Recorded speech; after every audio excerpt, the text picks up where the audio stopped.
ẹnumọ Ísírẹ́lì ayọ̀ fúri ọ̀fẹ́ agbé ọ̀gá fún àánú ìwọ Jésù yìí wọ́n tún pọ̀ nípa tagbára ìwọ la yìn lógo wọ́n la gbéga fún wa agbára rẹ a yìn lógo fún oore ọ̀fẹ́ tó fún wa. Father, we thank you, Lord. We exalt you because you are the living God. Wọ́n ní Ọlọ́run lórí ohun gbogbo. We thank you, Lord, for your grace. We thank you, Lord, for what you are doing in our life. Agbẹ́ fún tó ń ṣe. Agbẹ́ fún ìrànlọ́wọ́ tó fún wa ṣẹ́. Agbẹ́ fún ọwọ́ àánú tá a rí gbà. Ẹnumọ Ísírẹ́lì Jésù Olúwa gbọpẹ́, Olúwa gbà yìn. Wọ́n la gbéga fún oore ọ̀fẹ́ yìí. Wọ́n la yìn lógo fún àánú. Ẹnumọ Ísírẹ́lì Olúwa gbọpẹ́, Olúwa gbà yìn. Lord, we thank you, Lord, for what you are doing. Jehovah God, we bless your name. A yìn ọ́ fún ọwọ́ àánú rẹ. A yìn ọ́ fún ọwọ́ agbára ìwọ Ọlọ́run. A yìn ọ́ fún ọwọ́ oore ọ̀fẹ́. Ẹnumọ Ísírẹ́lì lórúkọ Jésù gba ọpẹ́.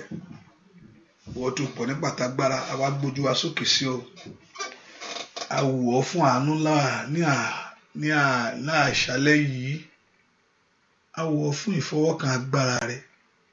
Ẹnumọ Ísírẹ́lì gba ọpẹ́. Bàbá náwó agbára jáde o. Ìwọ ló níṣẹ́ bú jáde ẹ̀mí mímọ́. Ìwọ ló mú ọkàn gbogbo. You are the one that know all things. Ìwọ ló fẹ́ bá gbogbo ọkàn pàdé. Ẹnumọ Ísírẹ́lì ṣe ìyanu. Bá ọkàn pàdé náwó agbára rẹ. A ó sì yìn ọ́ lógo. A ó gbé ọ̀gá láì lórúkọ Jésù Kristi. Olúwa wa àmín. Ọlọ́run jẹ́ ká bẹ̀rẹ̀ sí gbé Jésù ga láàárọ̀ yìí. I want us to begin to thank the Lord for the grace of God in our life. Fún oore ọ̀fẹ́ Ọlọ́run nínú ayé wa. Mo fẹ́ ká yìn Ọlọ́run fún àǹfààní ńlá tó fún wa yìí. Mo sì fẹ́ ká gbéga fún ọwọ́ agbára rẹ̀. Mo fẹ́ ká yìn fún ọwọ́ ìyanu rẹ̀ fún ńlá tí ó ṣe nínú ayé ẹnìkankan. Fún ńlá tí ó ṣe nínú ayé ọmọ. Ẹ ká gbéga Jésù fún oore ọ̀fẹ́ yìí. Èyí tá a rí gbà lọ́wọ́lọ́wọ́. Mo fẹ́ ká yìn fún iṣẹ́ ìyanu rẹ̀. Mo fẹ́ ká yìn fún iṣẹ́ ògo rẹ̀. Mo sì fẹ́ ká yìn fún iṣẹ́ ẹwà rẹ̀. Pé Olúwa ṣeun o. Ìwọ tó jẹ́ agbára fún wa. Ìwọ tó jẹ́ bí ìsádi fún wa. Ìwọ tó jẹ́ bí ìrànlọ́wọ́ fún wa. Ìwọ tó jẹ́ bí ògo fún wa. Let's begin to thank the Lord and appreciate the Lord wherever you are. Let's give that praise to the one that is worthy to receive it. Say, Lord, I just thank you. Ọlọ́run mo yìn ọ́. Lord, I just glorify you. Ọlọ́run mo gbé ọ̀gá. Lord, I just honor you. Ọlọ́run mo yìn ọ́ fún oore ọ̀fẹ́ yìí. Somebody, let's lift our voice and bless the Lord. Bẹ́ẹ̀kẹ́ nìkan gbogbo ohùn wa sókè ká yìn Ọlọ́run fún iṣẹ́ rẹ̀, fún iṣẹ́ àánú, fún oore ọ̀fẹ́ ètò àrígbà níwájú rẹ̀ sẹ́. I want us to appreciate Jehovah God. Bẹ́ẹ̀ ká gbé Ọlọ́run yìí ga torí pé ó tó bẹ́ẹ̀, ó ju bẹ́ẹ̀ lọ ní. Lift your voice, bless him. Gbé ohùn rẹ sókè yìn. Jésù ṣé o. Ìwọ aláàánú mi ò mà ṣe é. Ìwọ tó fún lórí ọ̀fẹ́ wà láàyè. Ìwọ tó pa ọkàn mi mọ́. Ìwọ tó gbà mí lọ́wọ́ ìyà. Ìwọ tó gbà mí lọ́wọ́ ègbé. Ìwọ tó gbà mí lọ́wọ́ ẹkún. Bẹ́ẹ̀ kó yìn Ọlọ́run yìí. I want us to begin to bless the Lord. Bẹ́ẹ̀ ká mọ rírì orí Ọlọ́run yìí tó ṣe inú ayé wa. Olúwa ṣeun o. Torí pé àánú rẹ dúró. Olúwa ṣeun torí pé oore ọ̀fẹ́ rẹ pọ̀. Olúwa ṣeun torí pé ògo rẹ àtẹ ìwà rẹ dúró títí láéláé. Dúpẹ́ lọ́wọ́ Ọlọ́run yìí. Jésù ṣé o. Jésù ṣé o. Bẹ́ẹ̀ kó yìn Ọlọ́run yìí. Kábíyèsí ṣé o. Can we thank him? Jésù ṣé. Jésù ṣé o. Ìwọ ló tó bẹ́ẹ̀. Ìwọ ló tó.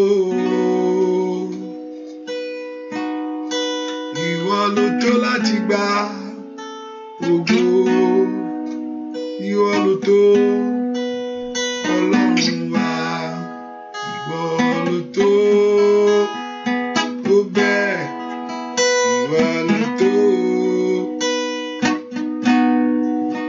ìwọ ló tó láti gba ògo, ìwọ ló tó Ọlọ́run wa, Jésù ló tó bẹ́ẹ̀, Jésù ló tó, ìwọ ló tó láti gba ògo, ìwọ ló tó Ọlọ́run mi, ìwọ ló tó tó bẹ́ẹ̀, ìwọ ló tó, ìwọ ló tó láti gba ògo, ìwọ ló tó Ọlọ́run mi. Ó ṣé Jésù fún oore rẹ̀, arúgbó ìgbàanì, mo yìn ọ́ o Bàbá. Ó ṣé Jésù fún oore rẹ̀, arúgbó ìgbàanì, mo yìn ọ́ o Bàbá. Ó ṣé Olódùmarè fún oore rẹ̀, arúgbó ìgbàanì, mo yìn ọ́ o Bàbá. Bàbá ó ṣé Jésù fún oore rẹ̀, arúgbó ìgbàanì, mo yìn ọ́ o Bàbá. Ó ṣé Olódùmarè fún oore rẹ̀, arúgbó ìgbàanì, mo yìn ọ́ o Bàbá. Bàbá ó ṣé Jésù fún oore rẹ̀, arúgbó ìgbàanì, mo yìn ọ́ o Bàbá. Gbọ́dọ̀ Ọlọ́run,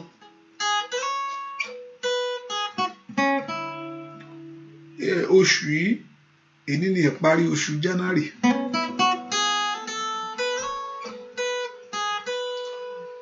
Ìyẹn gan tó láti yin Ọlọ́run. Gbọ́dọ̀ Jésù mọ̀ ṣe o. That's enough to thank God. Ọba tó mú wa, this is the last day in the month of January. Ọba tó mú arìnrìn àjò láti bẹ̀rẹ̀ tí ò já sọnù síbí rẹ̀. Even though the little time, àkókò péréte tó kù, Ọlọ́run yóò mú wa làjà. Mo rò pé ó sọ àwọn síbi ilẹ̀ ìlérí ní February tá a fẹ́ fẹsẹ̀ tẹ̀. Kó dá kó rọ ayé wa lọ́rùn. Bẹ́ẹ̀ ni ó sì rí. Ẹ ká dúpẹ́ lọ́wọ́ Ọlọ́run fún oore ọ̀fẹ́ tó fún wa yìí o. Ó ṣé o, ó ṣé o Olúwa, ó ṣé o Olúwa, ìfẹ́ rẹ̀ sí mi ò pọ̀.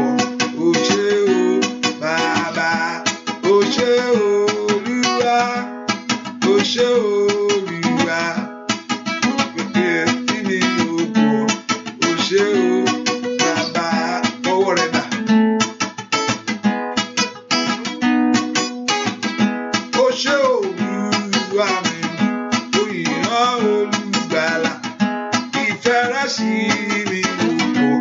Ó ṣé o Bàbá, ó ṣé Olúwa, ó ṣé Olúwa Bàbá, ìfẹ́ rẹ̀ sí mi ò pọ̀.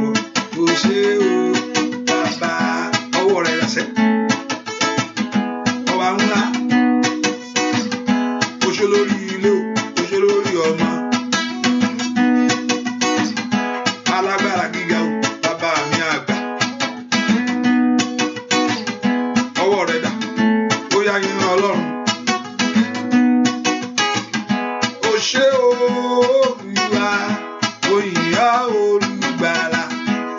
ìfẹ́ sí mi ò pọ̀, ó ṣé o bàbá, ó ṣé o Olúwa, ó ṣé o bàbá, ìfẹ́ sí mi ò pọ̀, ó ṣé o bàbá.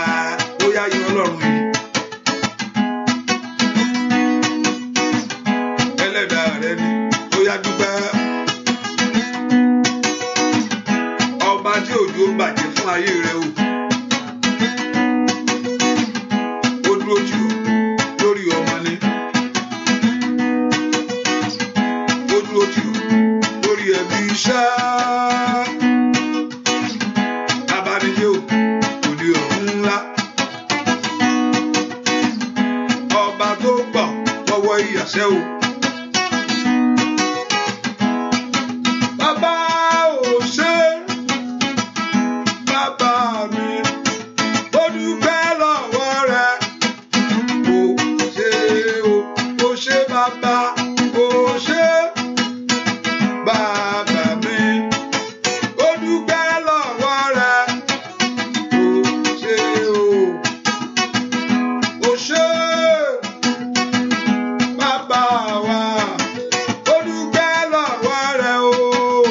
Ó ṣe bàbá, ó ṣe o, ó ṣe bàbá mi, ó dúpẹ́ lọ́wọ́ rẹ. Bàbá ó ṣe o, ó ṣe bàbá oríire o. Ó ṣe bàbá lórí ọmọ wa. Alágbára gíga o, bàbá ò ṣe sẹ́. Ọba tó gbàdúrà, ó ṣe bàbá mi. Ó yá, tó ṣe dúpẹ́. Ó gbọ́, ó gbọ́, ó gbọ́ àdúrà mi. Ó gbọ́, ó gbọ́, ó gbọ́ àdúrà. Ó gbọ́, ó gbọ́, ó gbọ́ àdúrà mi. Jésù olùràpadà, ó gbọ́ àdúrà. Ó gbọ́, ó gbọ́, ó gbọ́ àdúrà. Ó gbọ́, ó gbọ́, ó gbọ́ àdúrà. Ó gbọ́, ó gbọ́, ó gbọ́ àdúrà mi. Jésù olùràpadà, ó gbọ́ àdúrà. Ó gbọ́, ó gbọ́, ó gbọ́ àdúrà. Bàbá ó gbọ́, ó gbọ́, ó gbọ́ àdúrà. Ó gbọ́, ó gbọ́, ó gbọ́ àdúrà mi.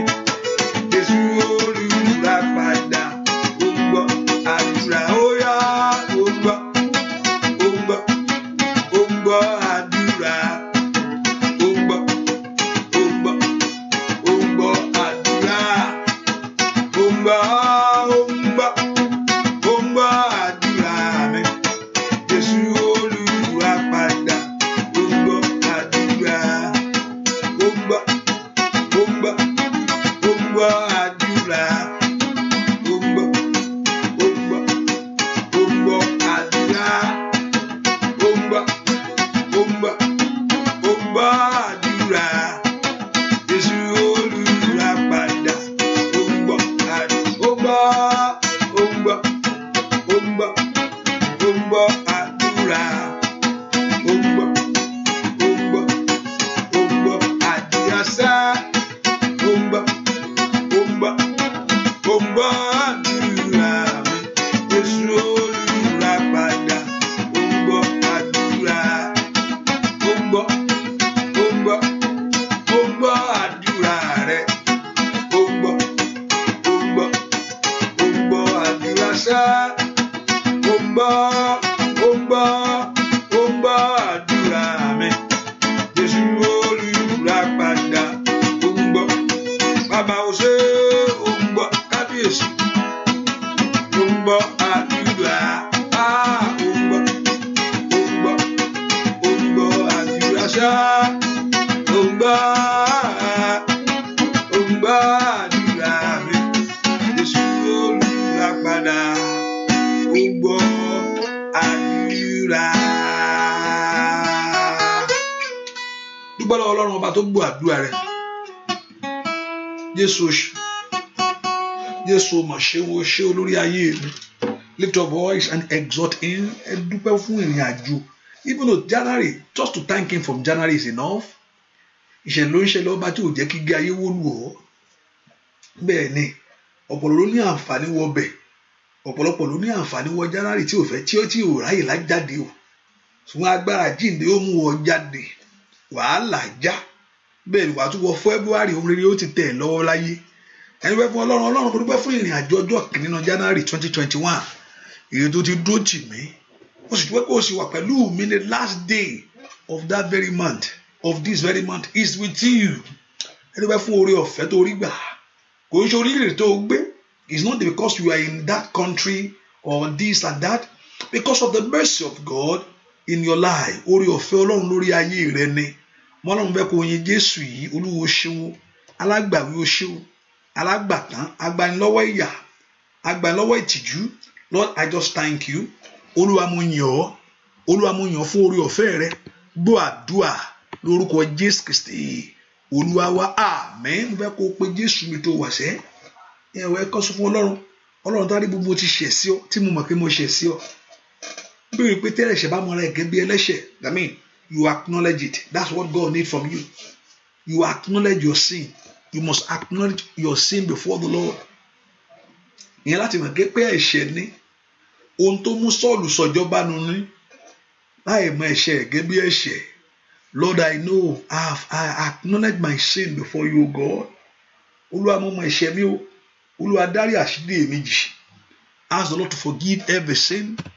Gbogbo ẹ̀ṣẹ̀ mi, àìgbọràn, ìbínú, ìjà, ohunkóhun tó lè jẹ́, àìdáríjì ọmọnìkejì, àìṣìfẹ́ rẹ tó, Olúwa dárí ẹ̀ṣẹ̀ mi jì mí.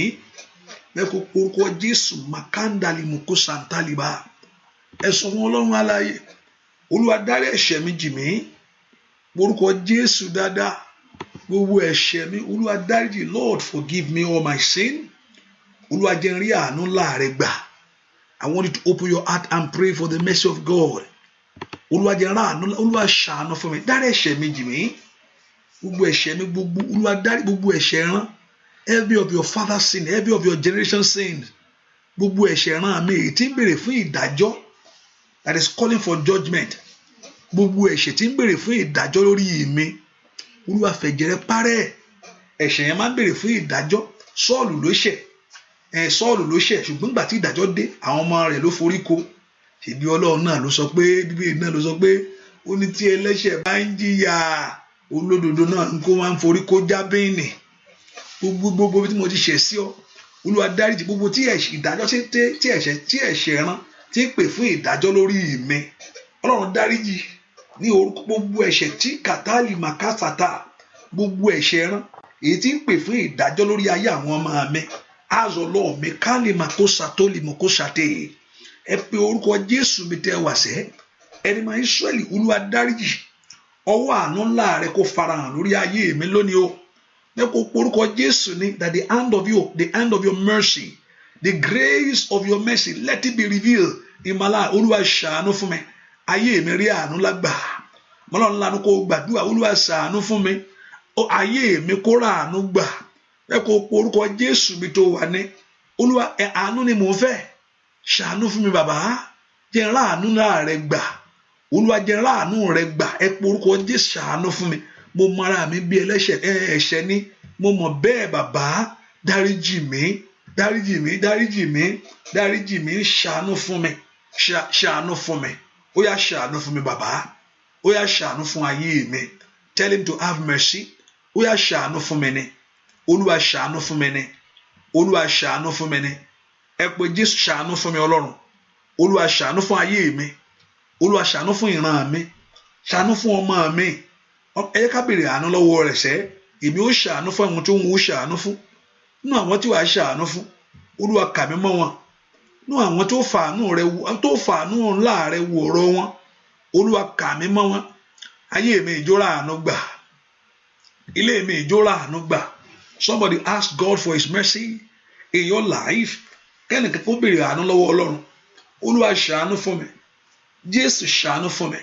bẹ́ẹ̀ kó bá mi dá sọ̀rọ̀ ayé mi ni Olúwa ṣàánú I want your divine intervention concerning my life bẹ́ẹ̀ kó dá sọ̀rọ̀ ayé ọmọ mi ni I want divine intervention upon my life àánú rẹ ni mò ń fẹ́ Olúwa mò ń fẹ́ àánú rẹ mò ń fẹ́ àánú rẹ Lord I need your mercy ẹ ká béèrè fún àánú lọ́wọ́ Ọlọ́run Olúwa ṣàánú fún mi ayé mi ìjórà àánú gbà ilé mi ìjórà àánú gbà ẹ pe orúkọ Jésù Olúwa ṣàánú fún mi nínú àdúrà yìí Olúwa ṣàánú fún mi nínú àdúrà yìí Olúwa ṣàánú fún mi nínú ayé kan tí mo wá Olúwa ṣàánú fún mi ní ọ̀nà mi gbogbo wọ́n lọ́n bẹ̀rẹ̀ fún àánú Olúwa ṣàánú fún mi tèmi ò gbúdọ̀ gbé o ṣàánú fún mi ayé ò gbúdọ̀ yọ̀ mí ní kàtàlì bàkàsàté ọ̀tá ò gbúdọ̀ béèrè pé wọ́n dà nínú ayé mi ọ̀tá ò gbúdọ̀ béèrè pé Ọlọ́run rẹ dà ẹ pe orúkọ Jésù bí tẹ́ wà Olúwa ṣàánú fún mi lórí iṣẹ́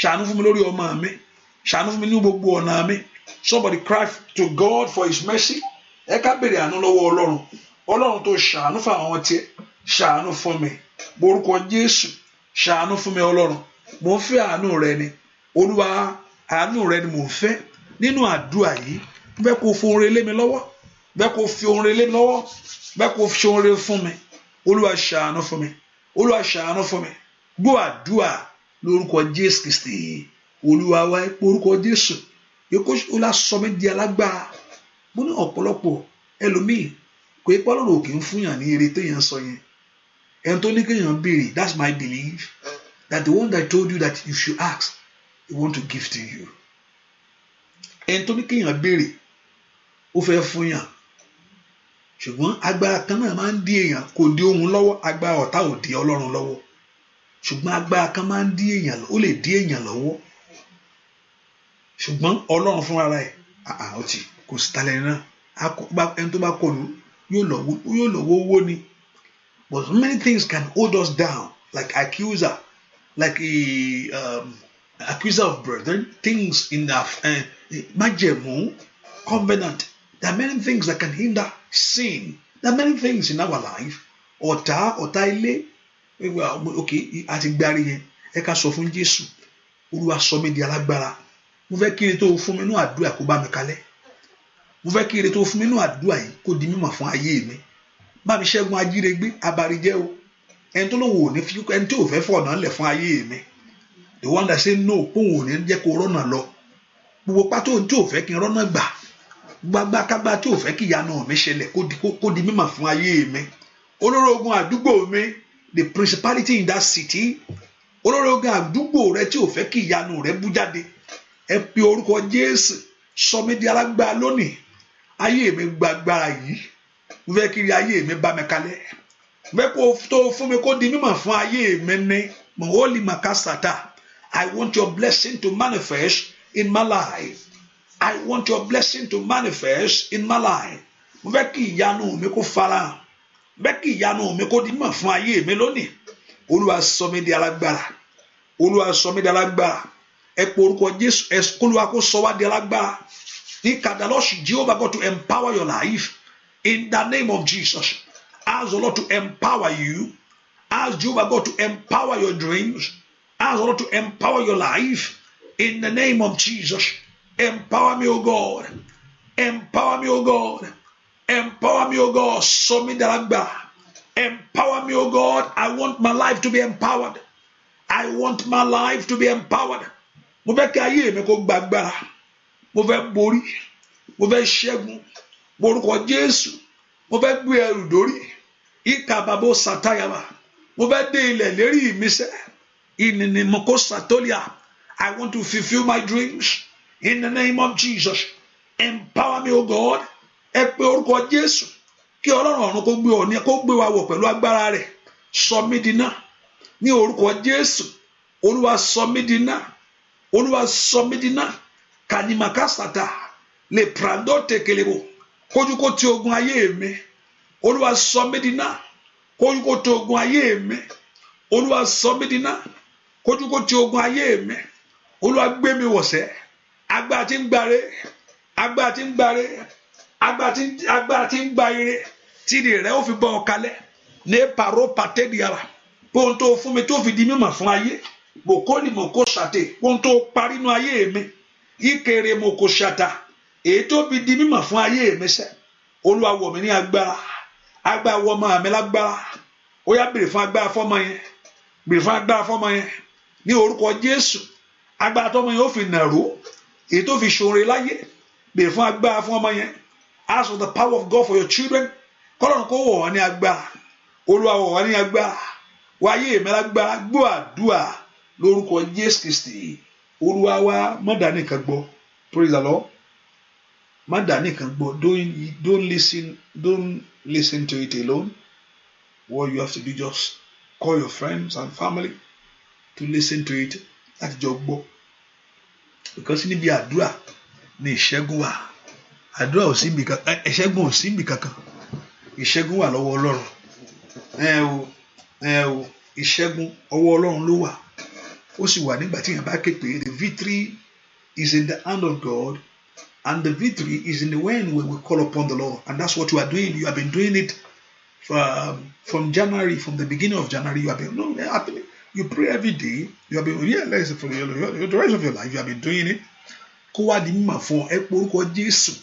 Olúwa sọ mí di alágbára. Wáyé mi ní agbára. Agbára tí ó jẹ́ kí ire mi bá mi kalẹ̀. Empower my life. Ẹ pé orúkọ Jésù Moshandaya Kuntalia. Ẹ bèrè fún agbára yìí. Agbára tí ire mi ó fi bá mi kalẹ̀.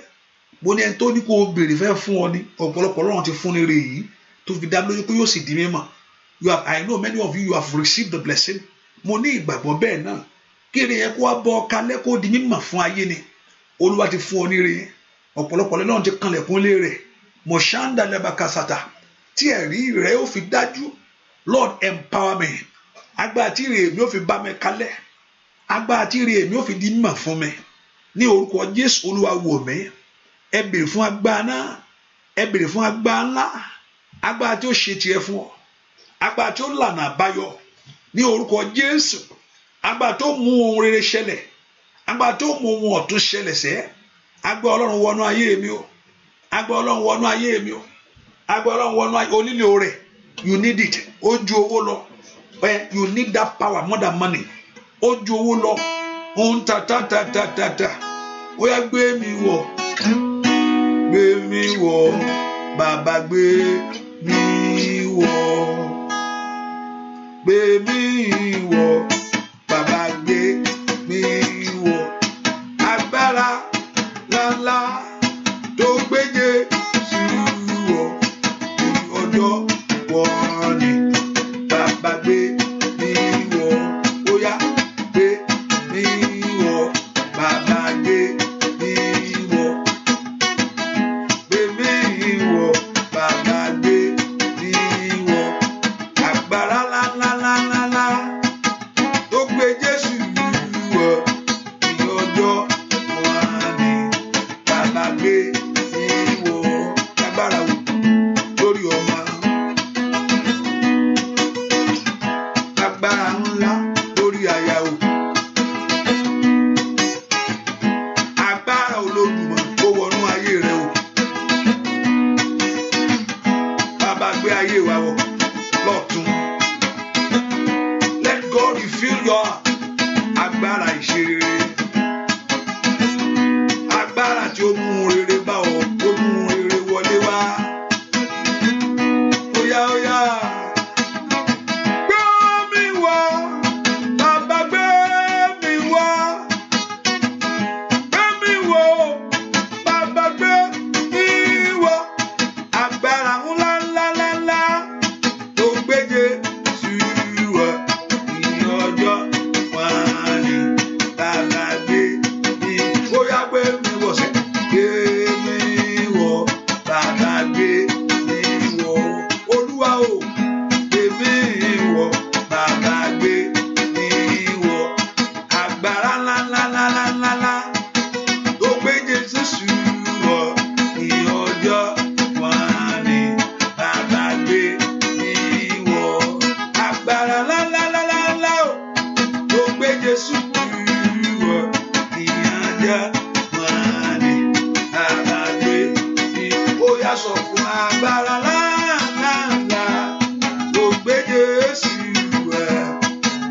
gbé wá ní bàbá gbé ìwọ bàbá gbé ìwọ bàbá gbé ó yá yé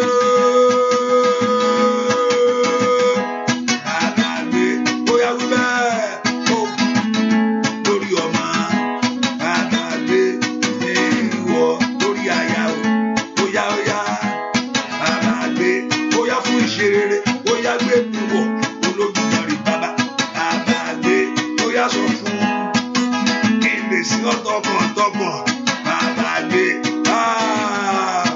kí n lè sì fẹ́ rẹ Olódùmarè bàbá mi ó yá Jésù bàbá gbé mi wọ̀ ẹ porúkọ Jésù Olúwa gbé mi wọ̀ empower my life sọ mi di alágbára kí ikú kó rí mi sá kí àrùn kó bẹ̀rù gbẹ́ o empower my life kí gbogbo ọwáyé kó kò lára mi every hand of darkness kó kò lórí iṣẹ́ mi Olúwa sọ mi di alágbára kí gbogbo ìgbèkùn gbogbo èdè ìkàlẹ̀ màkúsà kálí màkàpà lè prendo sundali mokosẹ́tìyà kó bẹ̀rẹ̀ sí já lọ́wọ́lọ́wọ́ báyìí Olúwa gbé ayé àwọn èèyàn yìí wọ̀ ẹ pe orúkọ Jésù fún ohun ọ̀tun for a new things inima asadanimo osatiliada kontalimo ko perusa telemo ẹ pe orúkọ Jésù mi tẹ́ wà ní agbára ọ̀run kó balẹ̀ ayé ní kaparo sandelimo ko satelia kágbá ọ̀run kó balẹ̀ ìpín yín lónìí masondo boko kariaba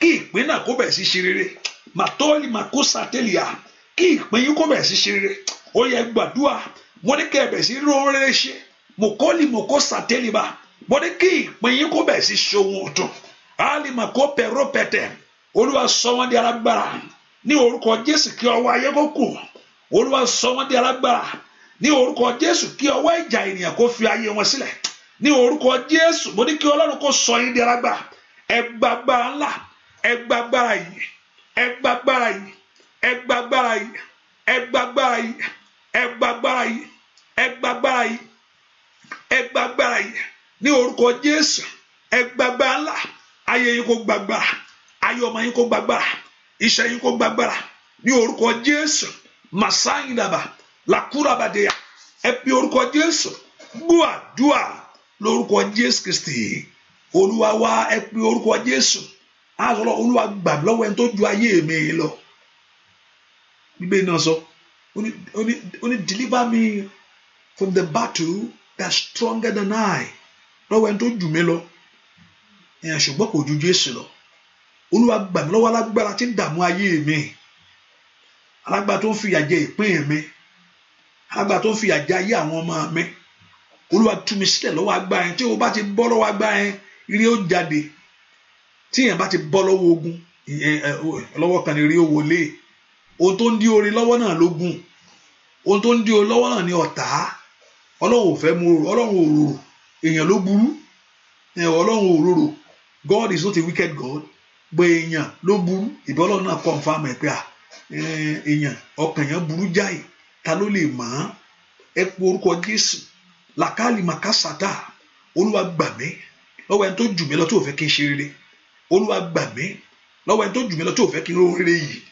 Olúwa gbà mí bó ṣe gbàdúrà tó bó ṣe gbàwẹ̀ tó lọ́wọ́ alágbára tó lóun ò ní gbà ní kàpàpà sátà bó ṣe sáré títí tó yíkalẹ̀ màkàtà lè mọ̀ kó sàtẹ̀ lọ́wọ́ alágbára tó fẹ́ yàǹda fún ayé rẹ Olúwa gbà mí lọ́wọ́ alágbára tí ń bínú ṣe rere mi azọ̀rọ̀ Olúwa gbà mí ask for your deliverance today ẹni tó dá ọ lè gbà ọ́ ẹni tó dá ọ lè gbà ọ́ Olúwa gbà mí lọ́wọ́ alágbára títí ń dààmú ọkàn mi ètí ń dààmú ayé mi Lord deliver me from that strong man that is tormenting my life Lord that strong man that don't want for you to move forward lọ́wọ́ alágbára tí ò fẹ́ kí ayé mi tẹ̀síwájú ẹ pe orúkọ Jésù ẹni wọn Ísírẹ́lì gbà mí Olùgbàlà gbà mí Olùgbàlà gbà mí Olùgbàlà gbà mí Olùgbàlà gbà mí Olùgbàlà gbà mí Olùgbàlà gbà mí Olùgbàlà gbà mí ask God to be open sọ fún Ọlọ́run that Lord God of heaven must deliver you from that battle from that shame in the name of Jesus from that power that say no to your life fún ẹni tó sọ pé ó tì pé ìṣerere jìnnà fún ẹni tó sọ pé ó tì pé ayọ̀ rẹ ò ní kúnná ọdún yìí o àìlìmọ̀kó pàpà sàtà ní kìlìmùkó tòtòlìkàtẹ́ ní kàfáńdàlébò Olúwa gbà ayé àwọn èèyàn yìí Olúwa gbà wá Olúwa gbà wá lọ́wọ́ ogun àbínibí, lọ́wọ́ ogun ìbẹ̀rẹ̀ pẹ̀pẹ̀ ní orúkọ Jésù, lọ́wọ́ ogun ìran ní orúkọ Jésù, lọ́wọ́ agbára tí ń jayé ẹni lólè ní orúkọ Jésù, lọ́wọ́ ipa jírégbé ní orúkọ Jésù, lọ́wọ́ alágbára tó kò ní kò sí ọ̀nà. Olúwa gbà mí, gba ayé mi lónìí. Olúwa gbà mí, Olúwa gbà mí, Olúwa gbà mí. Béèrè fún pé Ọlọ́run kó ask the Lord to deliver you, ask the Lord to deliver you. Olúwa gbà mí ní orúkọ Jésù. Olúwa gbà ayé mi. Gbọ́ àdúrà lórúkọ Jésù Kristi. Olúwa wa ẹ má gbàgbé o láti gbé àkàrà rẹ àkàrà like a little bread, your bread and your wine or juice. Praise the Lord. Yes, you can get wine and you can get juice. You can get your wine and juice. You're going to take Holy Communion for today. Remember this is the last month, and also this also I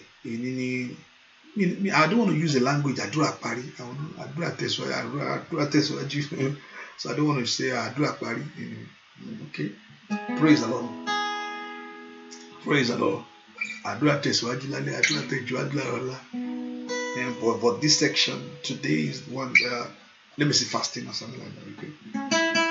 Hallelujah. So you get it. Nawọ́ agbára rẹ sínú ayé mi. Nawọ́ agbára rẹ sórí iṣẹ́ mi. Nawọ́ agbára rẹ sínú ayé mi.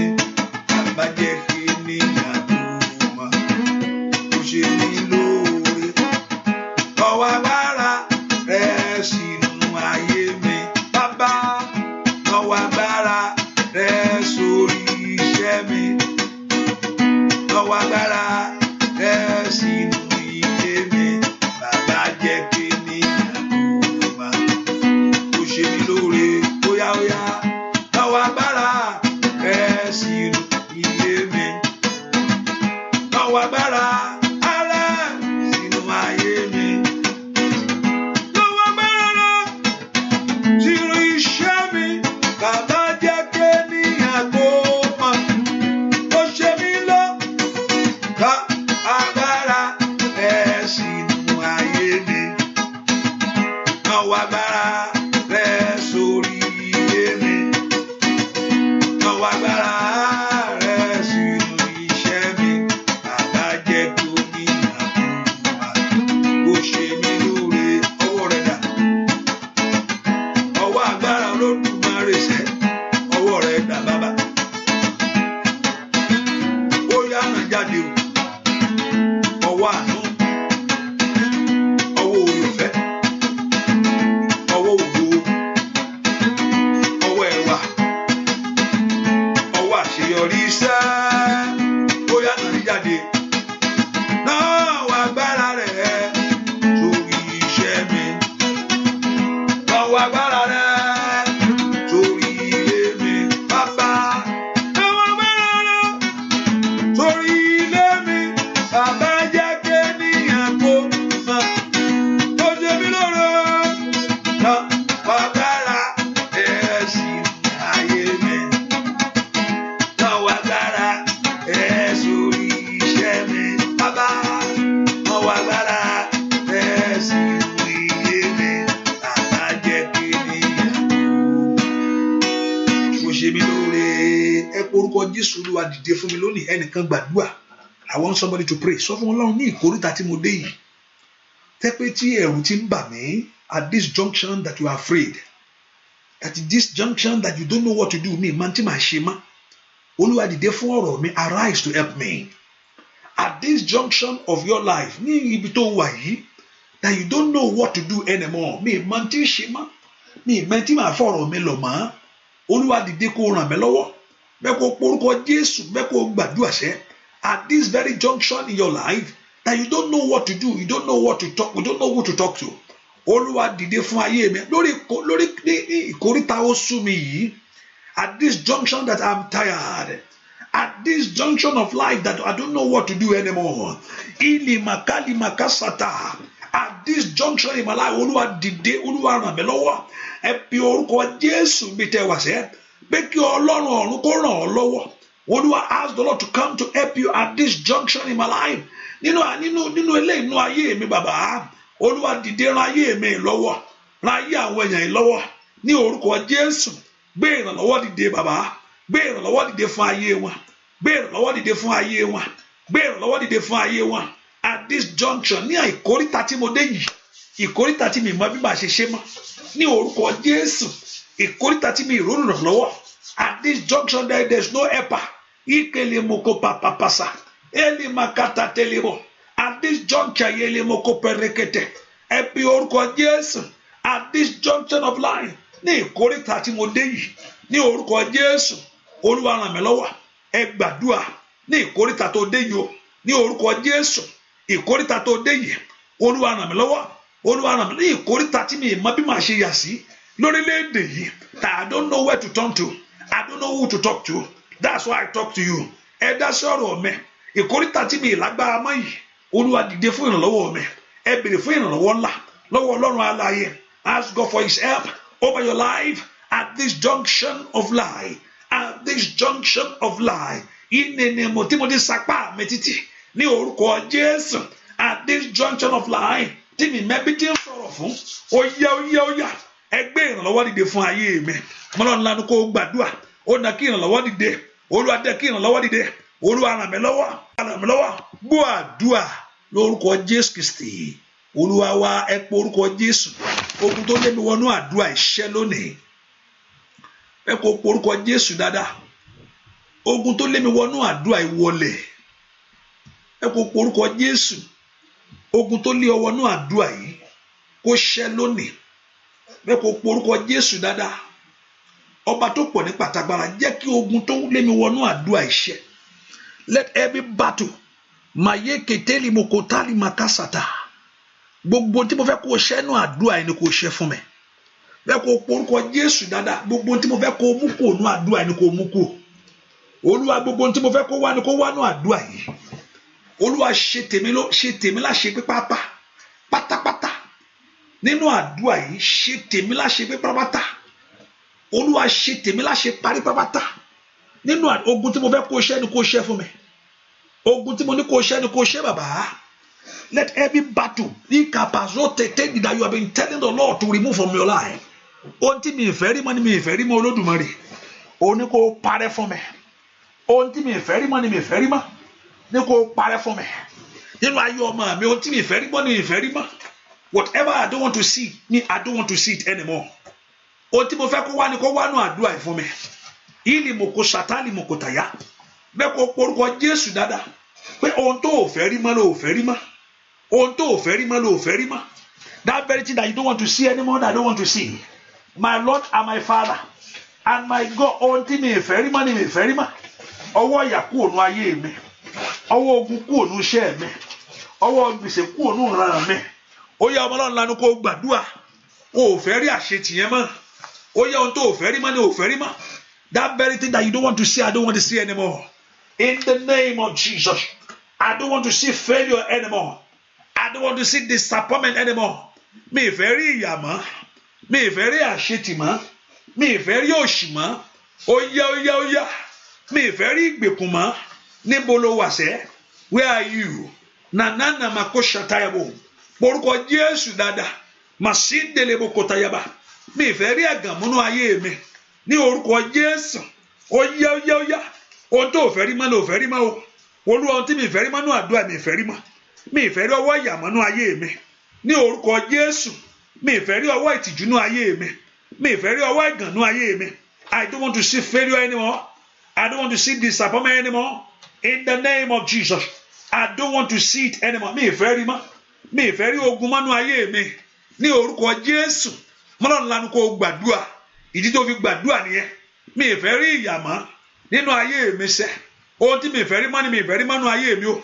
In this prayer, oh God, what I don't want to see, I don't want to see it anymore. I don't want to see failure anymore. I don't want to see disappointment anymore. Mi ìfẹ́ rí ìyà mọ́. Mi ìfẹ́ rí ogun mọ́. Mi ìfẹ́ rí àṣetì mọ́. Ọmọlọ́run lanu kó pe Jésù. Mi ìfẹ́ rí ìjà mọ́. Ó yá ìjà gbàdúrà. orúkọ Jésù dáadáa ó yá sọ fún Ọlọ́run alààyè mi ìfẹ́ rí ẹ̀gàn mọ́nú ayé mi mi ìfẹ́ rí òṣì mọ́nú ayé mi. I don't want to see suffering in my life anymore. I don't want to see disappointment in my life anymore. I don't want to see failure in my life anymore. Mi ìfẹ́ rí ìyà mọ́nú ayé mi.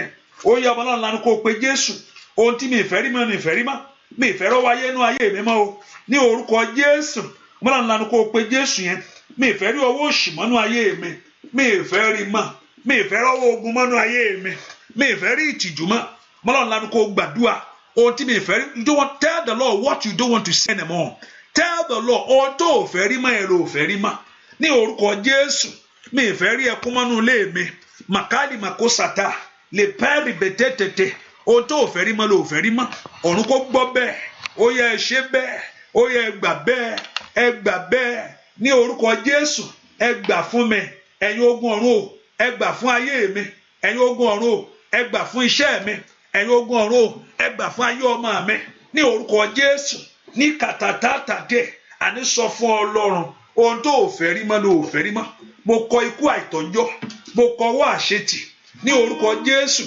mo kọ ikú àìtọ́jọ́ ní kàtàlímà tàtàbà ẹ sọ fún Ọlọ́run alààyè mi ìfẹ́ rí mọ́ o mi ìfẹ́ rí àṣetì mọ́ mi ìfẹ́ rí ìtìjú mọ́ gbọ́ àdúrà lórúkọ Jésù Kristi. Olúwa wá bá wọn kan bẹ o n ò fẹ́ láyé mi mọ́ á bá wọn kan bẹ n ò fẹ́ láyé mi mọ́ bá mi mú kúrò Jésù wá lágbára bá mi mú kúrò Jésù wá dá mi láre ó yá sọ fún á bá wọn kan bẹ n ò fẹ́ láyé mi mọ́ á bá wọn kan bẹ n ò fẹ́ rí lórí mi mọ́ bá mi mú kúrò Jésù wá lágbára bàbá bá mi mú kúrò Jésù wá dá mi láre àbàwọ́n lórí ọmọ ìfẹ́ mọ́ lórí iṣẹ́ mi ò ìfẹ́ mọ́ nínú ilé mi ò ìfẹ́ mọ́ ní gbogbo ọ̀nà ìfẹ́ mọ́ mi ìfẹ́ àbàwọ́n àṣetì mọ́ àìrọ́kọ àìrọ́mọbí o bàbá mi ìfẹ́ mọ́ bá mi mú kúrò Jésù wá lágbára bá mi mú kúrò Jésù wá dá mi láre ó yá wí bẹ́ẹ̀ á bá wọn kan bẹ́ẹ̀ n ò fẹ́ láyé mi mọ́ Ọlọ́run o á bá wọn kan bẹ́ẹ̀ n ò fẹ́ láyé mi mọ́ bá mi mú kúrò Jésù wá lágbára bàbá bá mi mú kúrò Jésù wá dá mi láre àbàwọ́n tó mú ìtìjú wá Ọlọ́run ò fẹ́ mọ́ lórí ayé mi lórí ayé àwọn èèyàn yìí àfẹ́ mọ́ o àfẹ́ mọ́ ọwọ́ àṣetì àfẹ́ mọ́ sọ fún ìfẹ́ mọ́ lórí ọ̀nà o ìfẹ́ mọ́ Jésù ìfẹ́ mọ́ ọwọ́ àṣetì ìfẹ́ mọ́ sọ fún Jésù tó bẹ́ẹ̀ mú kú o ohun tó bá kọ̀ ló bọ́ ọkọ̀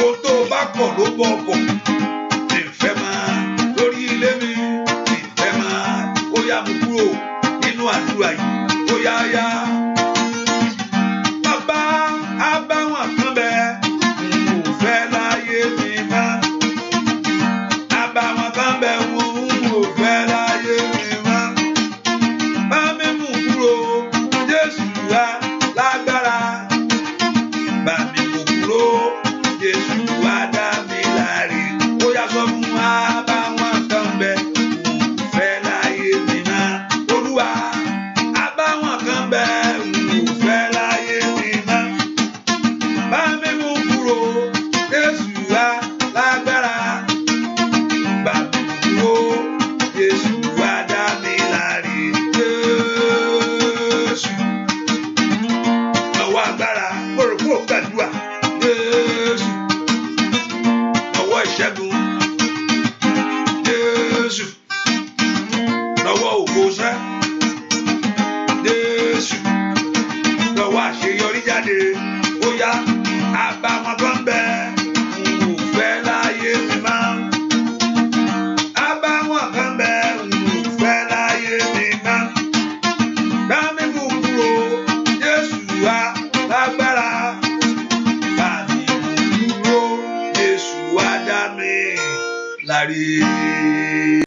ó ní ẹni tí ọmọ bá sọ di òmìnira ó ní yóò di òmìnira nítòótọ́.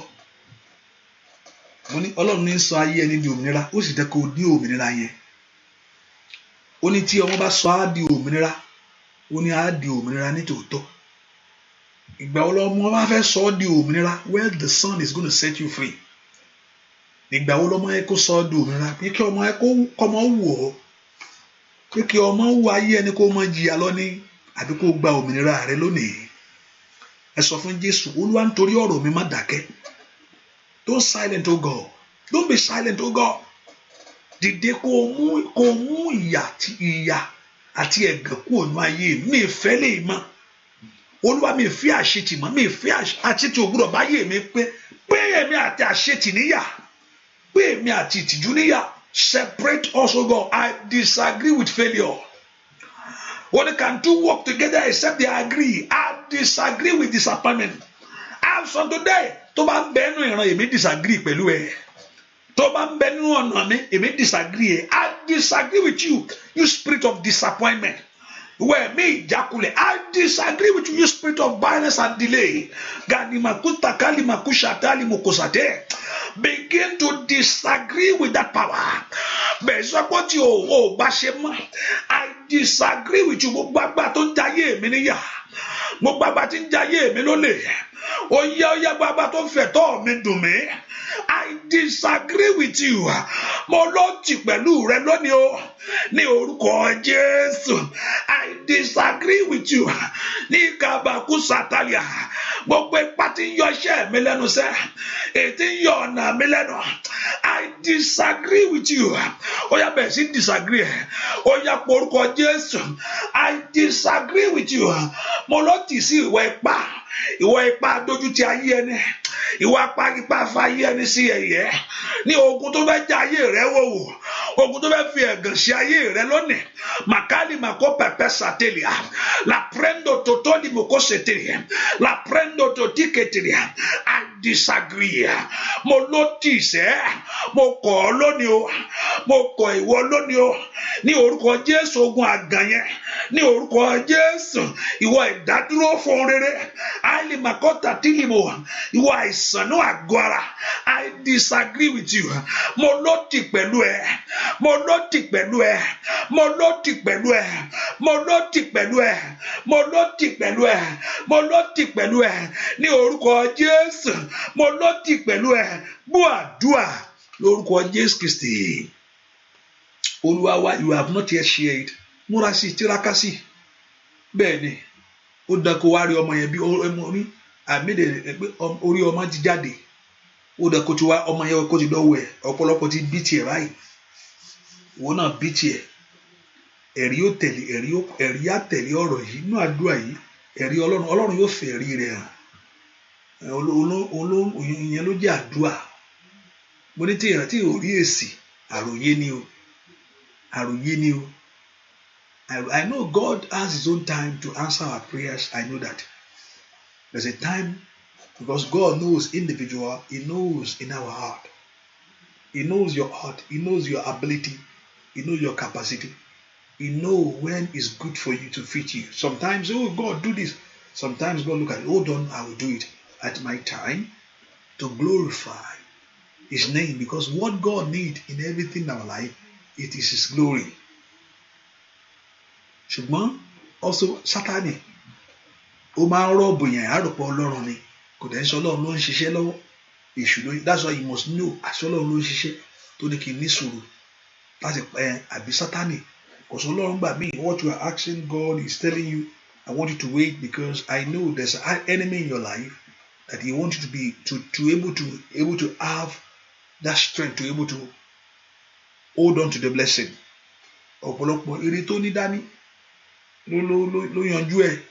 I told you about somebody that bought a car and after they bought a car say I want to go and show my family and the man of God is telling the man please come on don't go.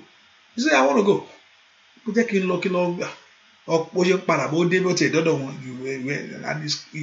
on his way back home he has an accident and that's the end of him.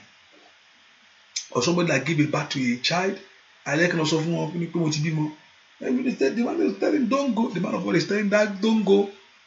He said, let me go. Yes, the person has if mo fẹ́ gbé wọn lọ. Kẹ́sẹ́ ní kọ́ máa lè ebi máa gbé lọ. On their, even though they have not passed the place, that's at the end. So certain things, God knows the time that the blessing.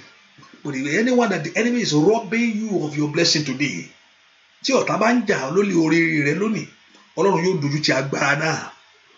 Gbogbo ọ̀tá ajáyé ẹni lólè, ajírégbé, abarijẹ́, gbogbo ogun tí gbogbo Ọlọ́run ẹ porúkọ Jésù. This is the last day in January. Ìwọ ogun ayé mi bá January lọ o. Ogun ayé mi bá àdúrà ilé lọ. Bá January lọ, go with January of 2021. Ìwọ ogun tí dààmú ayé bá January lọ, òpin dé bẹ́ẹ̀ January yìí. Bóṣù ṣe parí, ogun ayé mi parí pẹ̀lú ẹ̀. As this month has come to an end, let my battle come to an end with it. As this month has come to an end, bóṣù ṣe fẹ́ parí, ogun ayé mi bá parí bẹ́ẹ̀. O gbúdọ̀ gbé ní o gbúdọ̀ padà wá. Ó yẹ gbàdúrà. Oko Jesu makali mako pepe sete. Let dikadi makushadali moko perepete. Zunu moko beraba kumpe predeli kastalia. Koshandeli moko shikitili handaya. Konombre doto kombiru kosadi. Aja ko ogun ayé yín kó bá oṣù parí. Bí oṣù ṣe parí 2021 yìí. Ìkàjà January of 2021. Ogun ayé mi bá parí bẹ́ẹ̀. O de gbúdọ̀ gbérí má. Ní orúkọ Jésù. Ogun ayé mi bá parí bẹ́ẹ̀. Let your battle come to an end with it. Ogun àríyànmọ́ bí bá parí bẹ́ẹ̀, bá parí bẹ́ẹ̀, bá parí bẹ́ẹ̀, bá parí bẹ́ẹ̀. Let it end with January of 2021. Ogun ayé mi o, bá January of 2021 parí bẹ́ẹ̀. Ní orúkọ Jésù, ìwọ ogun àríyànmọ́ bí bá January 2021 parí bẹ́ẹ̀. Ní orúkọ Jésù, ogun ìdààmú lórí ọmọ. Bá January 21 parí bẹ́ẹ̀. Gbọ́ àdúrà lórúkọ Jésù Kristi Olúwa wa. Àmín. I hope you are still there. Mo lérò pé wà ń bẹ̀. I hope you are still there. Mo rò pé ó ń jù pápápá. Mo jù ó dá kí n jù ó. Prayer is the key to life. But here, and when prayer turns to something in someone's life, tí èsì ẹ̀ ò bá wá, á di àròyé. Àdúrà ò gbọdọ̀ di àròyé inú ayé ẹ̀. Àdúrà ò gbọdọ̀ di àròyé inú ayé wa. Àdúrà ò gbọdọ̀ di àròyé. It will not just be ordinary talk. Prayer must be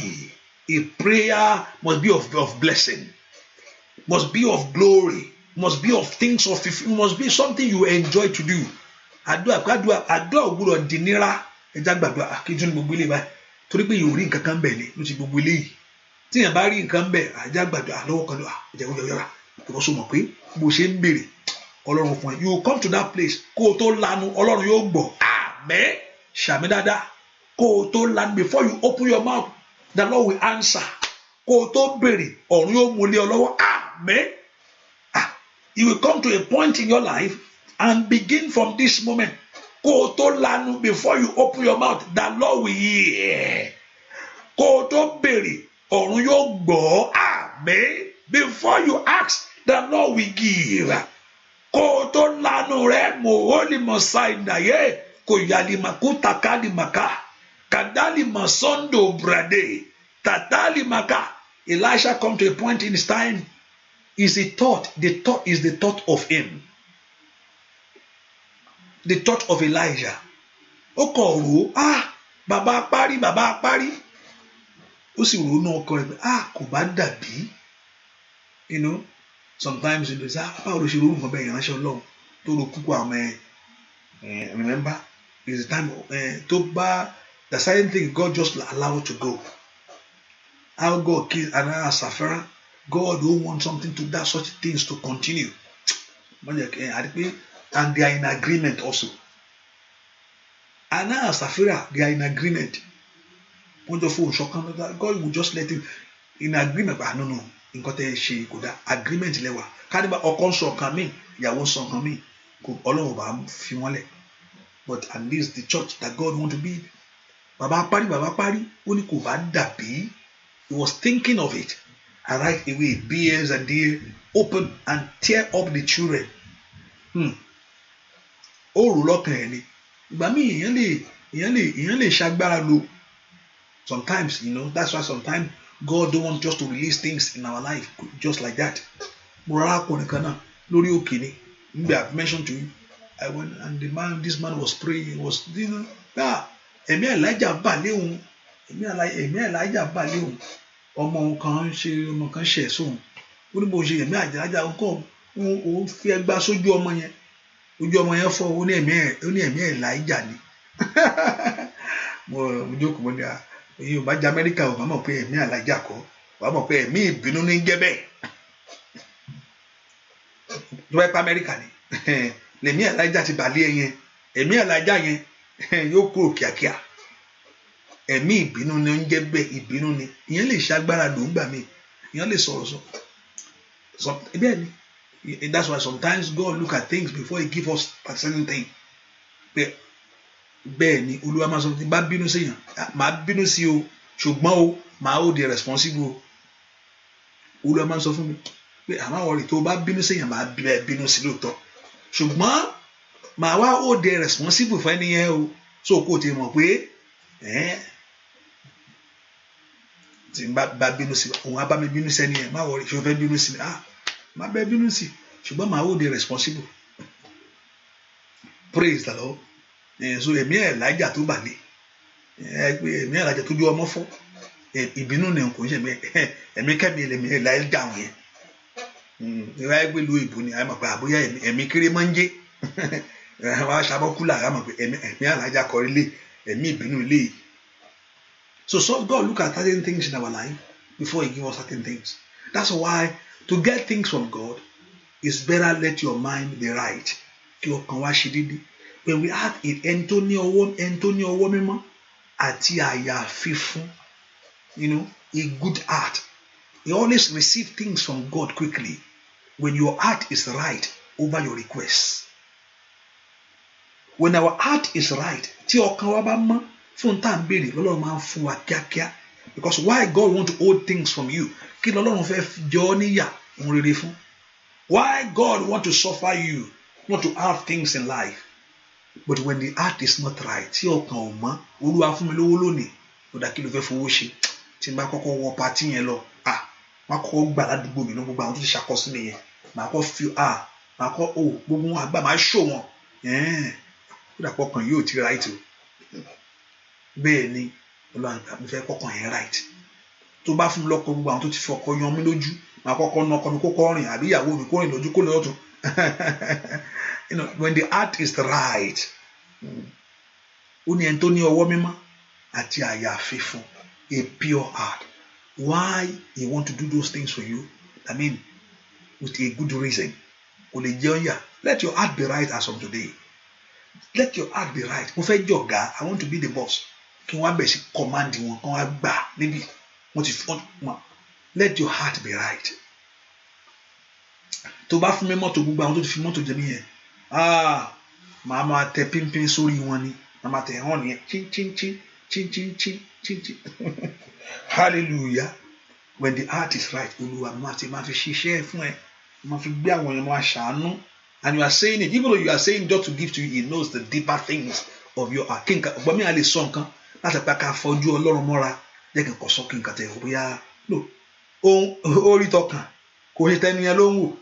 Ọ̀pọ̀lọpọ̀ akọ̀fẹ́ pé má jẹ́ àrò pé èèyàn là ń bá deal. Sometimes we think we are dealing with a man, and when we are talking to God, pé àdàbí pé èèyàn mọ̀ ń bá deal pé kí n kọ̀ra tàn fẹ́rẹ́fẹ́. Ṣé báwo ló ṣe fẹ́ ṣe? Olúwa mi ní ṣe bẹ́ẹ̀ o. But nínú ọkàn rẹ o ti mọ̀ pé ó ṣe bẹ́ẹ̀. Olúwa mi ẹ rò pé Ọlọ́run kò mọ̀. You are not dealing with a man. You see, he's not dealing with the ones in your lips. He's dealing with the one in your heart. Ènìyàn ń wo ojú.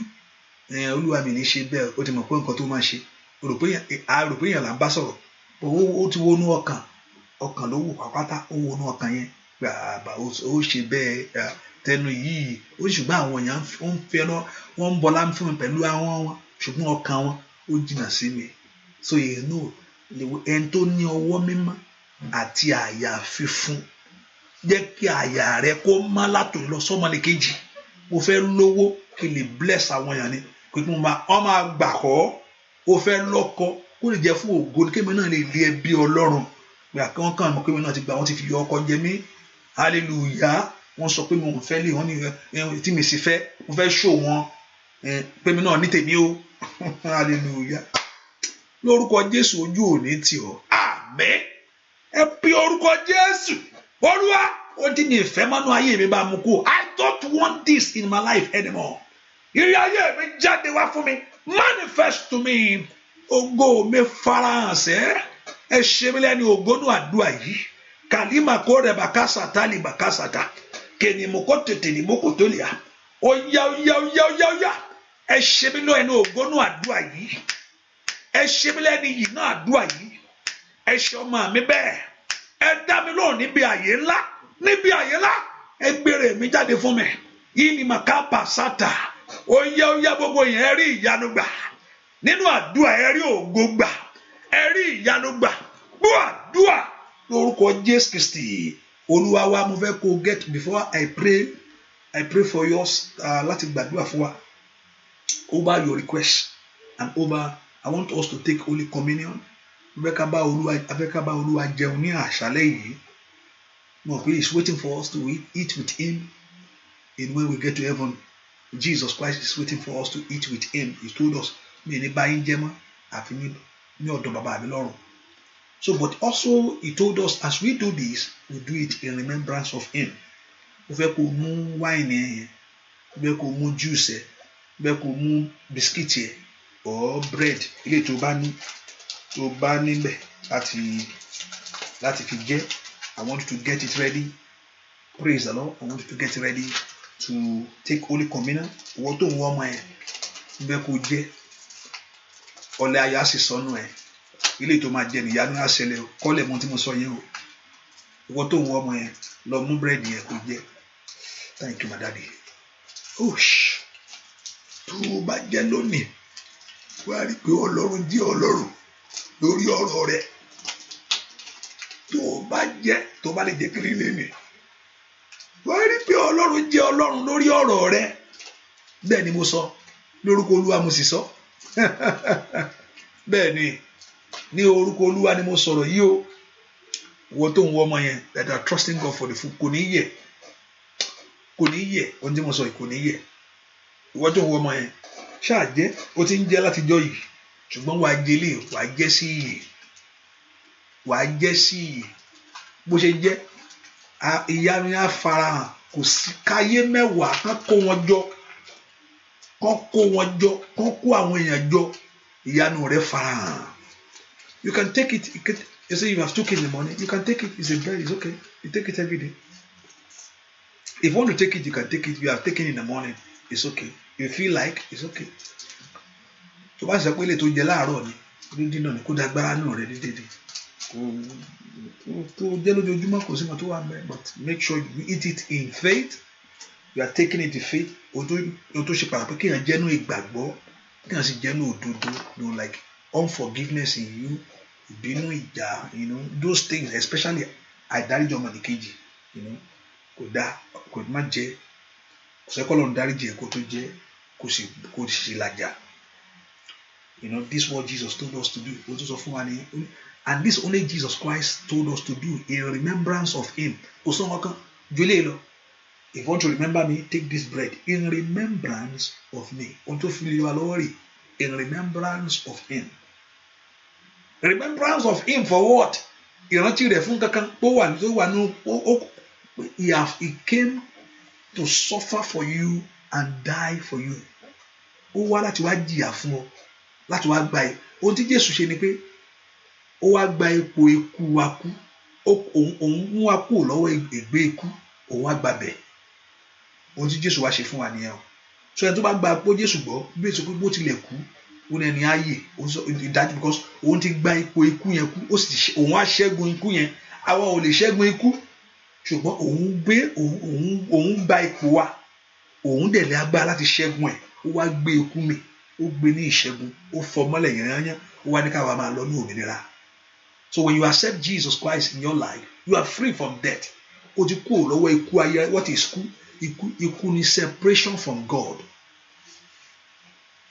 Ikú is separation from God. Truly there's a ọ̀run àpáàdì is also separation from God. pastor wọ́n ní náà wà ń bẹ̀ mi sọ pé náà ò sí ń bẹ̀ o but the main thing is ẹ̀ńtọ́lọ̀ rán ọ̀sán àpáàdé ó ní kó lọ́dọ̀ mi ẹ̀yin oníṣẹ̀ṣẹ̀ ló pé kó lọ́dọ̀ mi. That means it's separation from God. Separation from God. Kó lọ́dọ̀ mi is separate from me. And when you separate from God, it's death. Because there's no way you have life anymore. So he said, do this in remembrance of it. He took our place so that we will be free. I want you to begin to thank me. Kó yan Ọlọ́run fún ohun tó ṣe fún ẹ.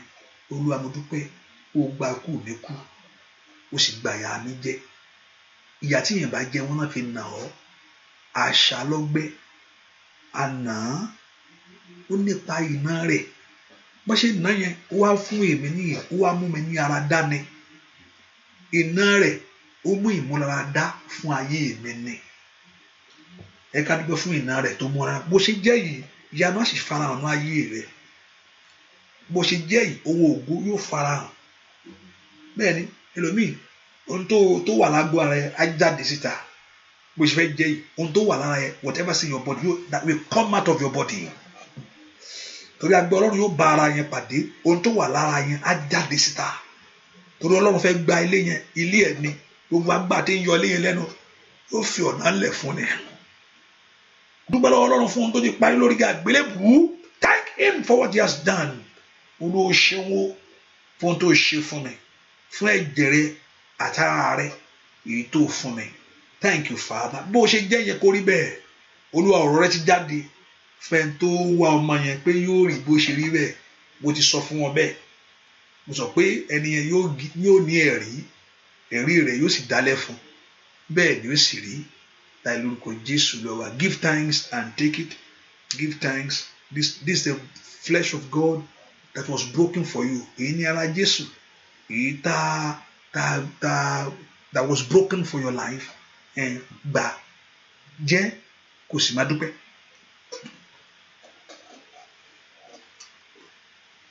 Dúpẹ́ lọ́wọ́ rẹ̀. Olúwa ṣeun. Bó ṣe ń yẹn máa rántí ohun tó ṣe fún ẹ. Do it in remembrance of him. Rántí ohun tó ṣe yẹn. Kó di agbára nù ẹ, kó di orí ọ̀fẹ́ nù ẹ. O ò ní jẹ́ sínú àìsàn. You will not eat it into sickness. Ó jẹ́ kó yè ni. O ò ní jẹ́ sínú àìsàn. Ó jẹ́ kó yè ni. Ó jẹ́ kó fi ṣoríire ni. Torí ohun tọ́lọ́run wá fún wa ní ìgbàlà. What it came for us to give us freedom and liberty. In Jesus' name we pray. Get the cup too. Ẹ mú omi ẹ no anything that represents the blood of Jesus Christ. This was the blood that was shed for you. Èyí ni ẹ̀jẹ̀ rẹ̀ tá a ta sílẹ̀ lórí àgbélébùú fún ìwẹ̀ mímọ́ àti ìdáláre ọkàn rẹ̀. Ẹ̀jẹ̀ Jésù ni. Ó ní ẹ̀jẹ̀ Jésù yìí, the life of Christ that was shed for you. Bẹ́ẹ̀ bá ṣe mú bá ṣe jẹ́ kó di agbára, kó rí ọ̀fẹ́ kó tẹ̀lé, kí ìyanu kó ṣẹlẹ̀. Drink it and give thanks to God. Ẹ mú kẹ̀sì máa dúpẹ́.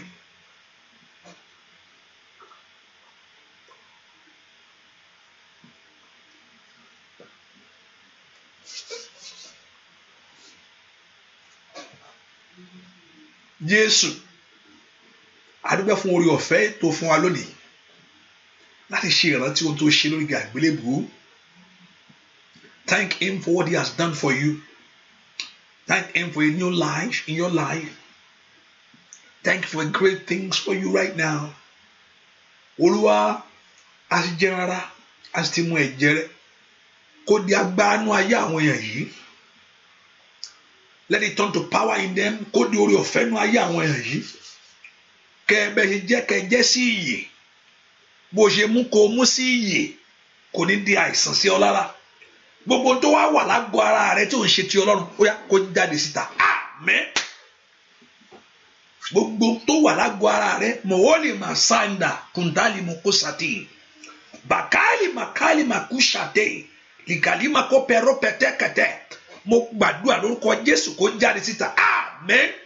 But everything that's in your body that is not of God, whatever thing that's in your life, èyí tó wà ní àgọ́ ara rẹ, tó wà ní ẹ̀jẹ̀ rẹ, tó wà ní omi iṣan, tó wà ní ara, èyí tí ò ń ṣe tọ́lọ́run gbogbo tó ti di tó di ire tó di ògo mo pa ní àṣẹ ní orúkọ Jésù ó yẹ ìjáde síta àmín. Ọwọ́ agbára ńlá oli makamba sanda lipo sate ó yá kó bàlẹ̀ ayé yín àmín. Ọwọ́ ògo ńlá kó bàlẹ̀ ayé yín àmín. Ọlọ́run Ísírẹ́lì ìwọ ló fẹ́ tú àwọn èèyàn sílẹ̀ lábẹ́ ìgbèkùn gbogbo ó yẹ gba ìtúsílẹ̀ àmín. From every battle, from every bondage ní wá ní orúkọ Olúwa mo pa ní àṣẹ lábẹ́ ìgbèkùn gbogbo ní orúkọ Jésù ti Násárẹ́tì ẹ gba ìtúsílẹ̀ àmín. Níbi tó ti sú ẹ yẹn ìrànlọ́wọ́ dé fún ọ àmín. Níbi tó ti rẹ̀ ẹ́ yẹn Olúwa gbé ọ dìde àmín. Ojú ti ogun ayé yín lónìí o. Every battle of your life has come to an end. Ojú ti ogun ayé yín lónìí. Gbogbo èèyàn tó wọnú àdúrà ìwà lọ́jọ́ kìíní lọ́jọ́ kẹta tó sá wọnú àdúrà ìwà tó ké pe Ọlọ́run ẹ gba ìtúsílẹ̀ àmín. Receive your deliverance in the name of Jesus. Ẹ gba ìtúsílẹ̀. Ọwọ́ Olúwa kó wà lára yín. Ọwọ́ ògo Olúwa kó bá ayé yín gbé. Gbogbo ogun tó ń dojú ti ayé ẹni kó parẹ́. Gbogbo ogun tó ń fi ẹ̀gàn sí ayé ẹni kó parẹ́. Mo wá ní orúkọ Olúwa ní ohun tó Olúwa fẹ́ ṣe nìyẹn, ohun tó Olúwa fẹ́ ṣe nìyẹn, ohun tó Ọlọ́run fẹ́ ṣe nìyẹn. Bó fẹ́ tú àwọn èèyàn sílẹ̀ òun ló sọ fún mi bẹ́ẹ̀. Ẹni wàá díwájú yín kó mọ̀ àṣẹ bẹ́ẹ̀ ni kò ń ṣèyàn tí ń parọ́. Gbogbo èèyàn tó wọnú àdúrà ìwà ní nànàmàkọ́ sàtáà ó yẹ gba ìtúsílẹ̀ àmín. Oh my kaori saira elima ai kaori saira wáyé kiri alima ó sàlẹ̀ ẹ gba ìtúsílẹ̀ àmín. Ẹ̀yin áńgẹ́lì Ọlọ́run alààyè ó dá kí ayé àwọn èèyàn kó lẹ́rìí gẹ́gẹ́ bó ṣe sọ. Ó yẹ kí ẹ̀rí wọn kó pọ̀ lọ́pọ̀lọpọ̀. Ó yẹ kó yálù máa dúà ẹ̀rí fún ayé àwọn èèyàn yìí. A testimony in every areas of life. Mẹ́kí àwọn èèyàn yìí tó wọnú àdúrà wẹ́ kọ́ rí ògo àtẹwà ìwọ Ọlọ́run. Ọlọ́run má jẹ̀mú tí kì í dalẹ̀. Ilé mà ó sàtá lè mọ̀ kó sàtá. Ìwọ ló níṣẹ́. Ilé mọ̀ kó sàdí lè mọ̀ kó sàté. Let everyone experience your power. Jẹ́ kí àwọn èèyàn yìí kó rí ògo rẹ nítorí orúkọ rẹ, nítorí ẹ̀jẹ̀ rẹ, àti torí májẹ̀mú ìwọ Jésù. Jẹ́ ká rí ìyanu àmín. Ó yẹ ẹ̀nẹ̀bẹ̀ yín sókè. Make your request. Lord, all their requests. Ohun tó kọ pé kó ṣẹlẹ̀. Ohun tó ń bè lọ́wọ́ ẹ̀. Ó yá orí ọ̀fẹ́ kó gbélé yín lọ́wọ́ àmín. Ó lẹ́ni tí ń bèrè ní márígbà. Nika all your requests before the Lord in this prayer. Ohun tó sọ pé kí Olúwa kó ṣe níbi tí ẹ ti fẹ́ kó Olúwa kó ti ṣe ní orúkọ Jésù ìyanu kó ṣẹlẹ̀ bẹ́ẹ̀ àmín. Ògo Olúwa kó bú jáde àmín. Ayé kó kí n kú oríire àmín. Ayé kó rí orí Ọlọ́run nínú ayé yín àmín. Gbogbo omijé gbogbo Olúwa nùnù àmín. Gbogbo ẹ̀gàn gbogbo ní orúkọ Jésù Olúwa mú kúrò àmín. Ẹ rí ìyanu Ọlọ́run yìí, ẹ rí ògo Ọlọ́run yìí. See this glory of God, see this power of God, see this blessing of God, see the favor of God. Ẹ bá ìyanu pàdé àmín. As you about to enter February, ní orúkọ Jésù ọ̀nà kó là fún ayé yín àmín. Gbogbo ẹni tó bá fọwọ́sowọ́pọ̀, everyone they have joined their hands together nítorí ayé yín lónìí. Ọ̀run tú wọn ká àmín. Ọ̀run tú wọn ká àmín. Gbogbo èèyàn kéèyàn èyí tó bá fi ọwọ́ ara rẹ̀ sopọ̀ tó ń that join their hands together against you. Gbogbo èèyàn tó fọwọ́sowọ́pọ̀ ní orúkọ Jésù ti Násárẹ́tì nítorí ayé tẹ̀yìn monanda di emoko sandaya kò lè mú kó sèké lè mú kó sèté kàfàdé dìde kètèkètà ìtàn fi agbára so papọ̀ torí pé òun wá fi ti Ọlọ́run ṣe níbẹ̀. Ní orúkọ Jésù ó yá ìmọ̀ wọn kó túká lónìí àmín.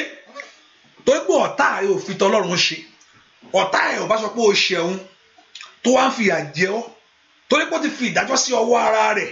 Ọ̀pọ̀lọpọ̀ torí pé ẹ̀ṣẹ̀ tó ṣẹ̀ láyé fi ń fìyà jẹ ó ṣe lè tán wàá gbà o, ṣùgbọ́n kò wá fi ti Ọlọ́run ṣe ni ó ti gbàgbé. Lápò fi ti Ọlọ́run ṣe kò bá fi ìdájọ́ sọ́wọ́ Ọlọ́run kọ́lọ́run ṣe ìdájọ́, ṣùgbọ́n kò fi ti Ọlọ́run ṣe lórí tiẹ̀ torí pé o ṣeun ó sì ń gbógun ti ọ.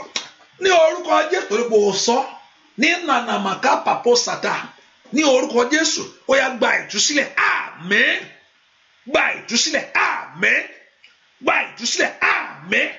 Gbogbo bí tẹ́ ń fẹ́ ẹ̀rí ìyanu ẹ̀bẹ̀ yín kó ṣe ìtẹ́wọ́gbà lórí ẹ̀bẹ̀ yín, ojú òní tì yín.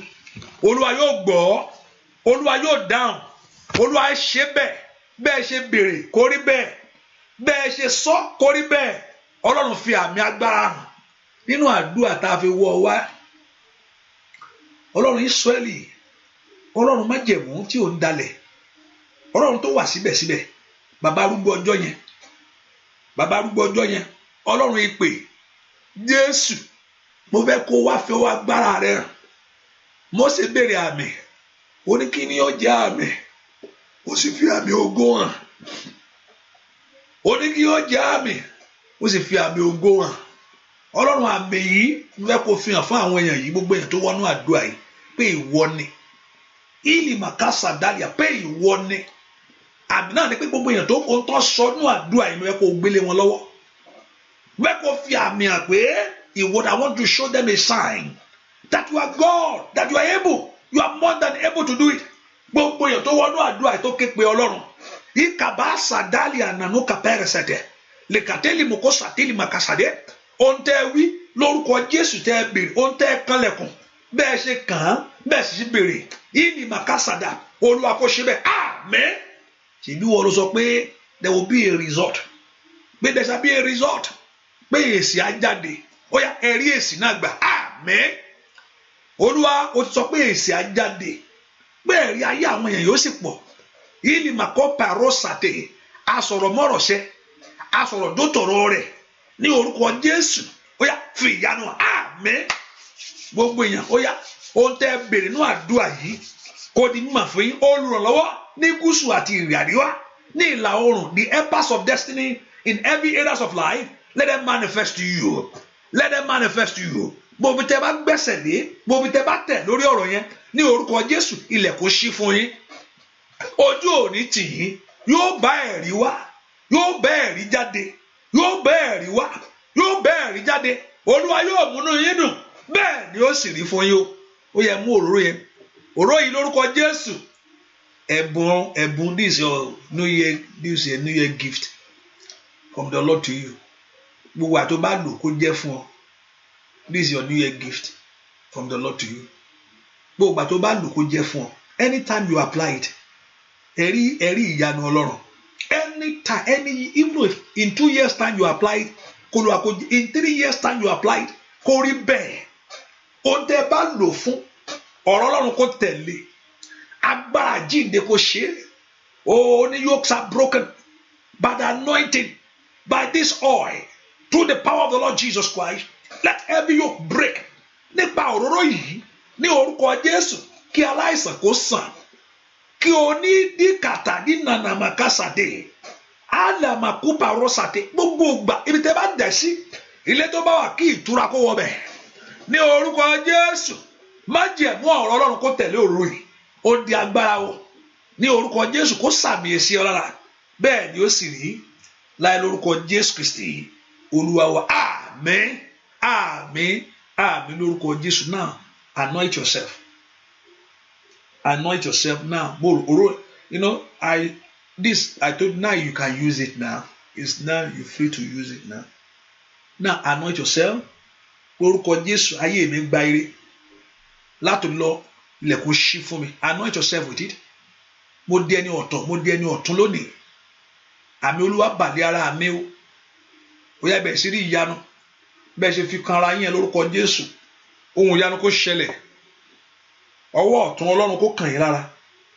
Ní orúkọ Jésù, a new day in your life. It's a new day in your life. It's a new day in your home. It's a new day in your family. It's a new day in your business. It's a new day in your life. Ẹ lọ, ohun ìyanu ṣẹlẹ̀ ní ayé yìí. Bẹ́ẹ̀ ni ó sì rí láì lórúkọ Jésù Kristi Olúwa wa. Àmín, àmín, àmín lórúkọ Jésù. Hallelujah. Iyèméjì, doubt can never bring anything. Even though the Bible told us clearly, let that person thought he will receive anything from the Lord. Ẹni tí ń ṣe iyèméjì pé ṣé Ọlọ́run gbà bọ́ Ọlọ́run ò gbọ́. Now you are in the mood of expectation now. Máa retí. Ṣílẹ̀kùn ẹ kó retí kó wò pé eré ń bọ̀. Wọnú ọkọ̀ kó wò wọrí. Now begin to and take a step. Ẹ gbé ìgbésẹ̀ gbàgbọ́. If you have to take a step, ẹ gbé ìgbésẹ̀ gbàgbọ́. Mo ní gbàgbọ́ pé Ọlọ́run Israẹli kò ní lójú tó wọn. And also let's wait also when it's time ready to give your testimony. Mọ̀ pé Ọlọ́run Israẹli kò ní lójú tì ọ́. Remember the prayer continue. Tomorrow is the first day in February. Àṣẹ ò lẹ́ bó ṣe bá ẹ jẹ́ ká àdúrà. Bíbélì pé èèyàn á béèrè títí ayọ̀ ó fi kún ni. Even though táyọ̀ kún, èèyàn á tún béèrè títí for more. Because he has more for you. Don't settle for less. When he give you a little one, don't just ask for more. Because he has more in his hand. He's God of abundance. He has a plan for you. So prayer continue. Àdúrà tẹ̀síwájú. The prayer continue. Tomorrow is February. And also I want you to lift your voice to God. Truly you have prayed. I should have put let me say. Tomorrow is February. Seek the face of the Lord, and the Lord Jehovah God will answer you. So there's prayer continue tonight, tomorrow, and I know the Lord Jehovah God have answered. Upon that your request, gbà pò tí rí gbà, Olúwa ti ṣe bẹ́ẹ̀. Go and keep that list. Lọ wá bẹ̀rẹ̀ sí wo nǹkan kan. Olúwa ti ṣe lè fún mi.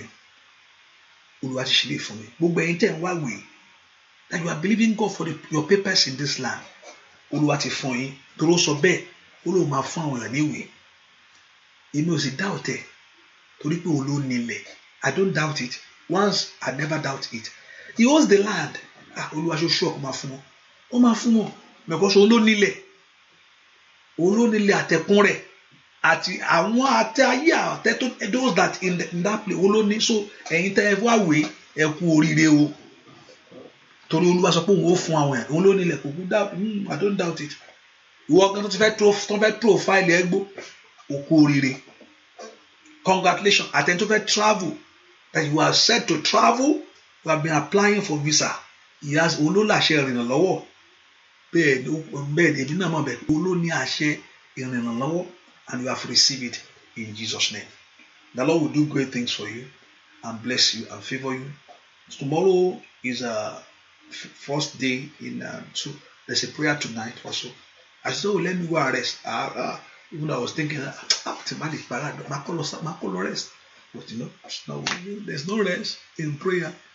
Praise the Lord. You can rest your body. I'm not saying you should not rest your body. It's good though. Hallelujah. It's good to rest your body, but also you can still do more. Hallelujah. So let's do even a few minutes tomorrow, tonight, and the first day. The prayer continue every day. And I know the Lord will bless you and do great things for you. Congratulations to you.